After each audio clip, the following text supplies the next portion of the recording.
Another day, another basketball stories na naman ang pagkikwentuhan natin. At ngayon nga yung pag-uusapan natin ang balitang 3-team trade na magagawa pa ng Los Angeles Lakers. At ang balitang pagkuha ng Golden State Warriors kay Malcolm Brogdon. May ilang mga teams pa rin naman nga ang umaalok sa Los Angeles Lakers na makipag-trade kagaya na lang ng Miami Heat na pumayag ng ibigay sa Los Angeles Lakers si Andrew Wiggins. Yes, nagkausap na nga daw po ang front office ng Lakers at Miami Heat patungkol sa trade na ito kung saan gusto nga daw dito na makuha ni Pat Riley si Naruya Hachimura, Dotson Kennick at isang future first round pick bilang kapalit. Ngunit kahit man nga daw nagkaka-engganyo ang ganitong klaseng offer ng Miami Heat sa kagustuhan ng Lakers na makuha si Wiggins ngayong araw, ay tinanggihan pa rin nga ito ng kanilang general manager na si Rob Pelinka. Dahil masyado nga sila ditong nalulugi sa dami ng mga mawawala sa kanilang lineup. Kaya maghahanap na lamang nga ang Lakers ng bagong trade na magpapalakas pang lalo sa kanilang kupunan.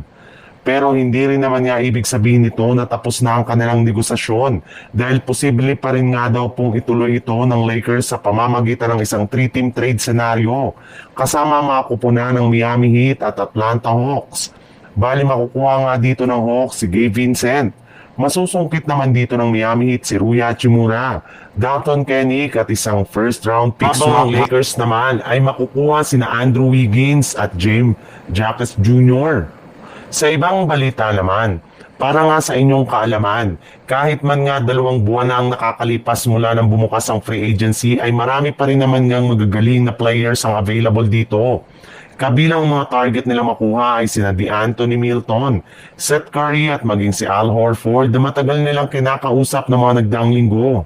Bukod pa rin nga sa kanilang tatlo ay plano rin naman nga ng kanilang general manager na si Mike Dunleavy na kunin ang isa pang unrestricted free agent na si Malcolm Brogdon.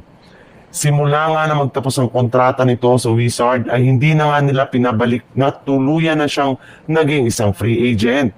Kaya malaki nga ang tsansa ng Golden State Warriors na makuha nila sa pamamagitan ng pagbibigay at least isang veteran minimum contract. Sa mga hindi dyan nakakaalam, last season nga ay nag-average ito sa Wizard ng 12.7 points, 3.8 rebounds at 4.1 assists. At bagamat man nga paunti-unti nang humihina ang kanilang galaw sa loob ng court, ay maaari pa rin siyang magkaroon ng impact sa Golden State Warriors off the bench lalo na pagdating sa playing, making at scoring.